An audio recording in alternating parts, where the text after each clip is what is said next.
Uninski barmi kitobini. Barchaga assalomu alaykum do'stlar.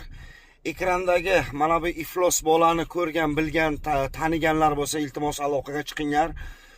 Bu haromvachcha через Meksika orqali Amerikaga borib olib, 1 so'm 2 so'm o'sha umriga ko'rmagan pulni ko'rib, o'zini yo'qotib qo'yib, do'stlar hozirda o'sha o'zini sotsial setlarida butun musulmonlarni haqorat qilgan holatda Qur'onni oyoq osti qilib, uni do'stlar urib, tepib, oxiri unitazlar, ya'ni tualetlarga tashlab, ustidan peshob qilib, bu haromni oxiri yondirdi. Qur'onni yondirgan bu o'zbek yigitini ota-onasi ko'rsin. Videoni maksimum tarqatinglar. Amerikada yurgan, ko'kragini ko'tarib, men musulmonman deb yurgan aka-ukalarga iltimosimiz. Men Instagramimda ham, YouTube kanalimda ham buni dalilini topib sizlarga tashlab beraman. Men efirimda, keyingi efirlarimda, keyingi videolarimda chiqaraman. Instagramda ham, YouTube'ga ham. Ism, familiya, otchество, qayerda tug'ilgan bu haromini men informatsiya topib beraman sizlarga.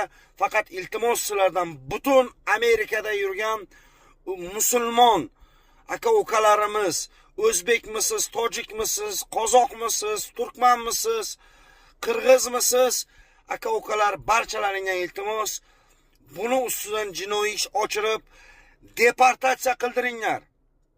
Deport qildiringlar. Biz musulmonlar, biz o'zbek, tojik, qirg'izlar, O'zbekistonda yurganlar, Tojikistonda yurganlar, sizlardan, Amerikada yurgan akalarimizdan talab qilamiz.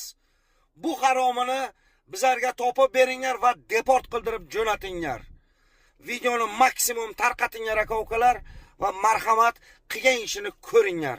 Uninski pidarazning bolasi kitob bilan musulmonlarni musur kitobi manna qo'y pidaraz, manna qo'y.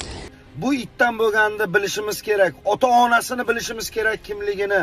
Meksikadan o'tib Amerikaga borib, bu haromni Qur'onni oyoq osti qilib, qo'pol qilib aytganda o'zini peshobi bilan unitazlarga tashlab, bu haromni butun musulmonlar ustidan kulmoqda. Videoni qo'ldan kelgancha padilitsiya qilib tarqatinglarki, buni ota-onasi ko'rsin. Bu haromini hamma joyga tarqataylik aka-ukalar. O'zlaringiz ehtiyot qilinglar, faqat ko'rib qo'ysalaring, urmanglar, so'kmanglar. Buni Amerikada yurgan boyvachcha akalarimizdan iltimos, musulmon akalarimizdan iltimos. Buni ustidan jinoiy ish ochirib, O'zbekistonga deport qilinglar. Kitobini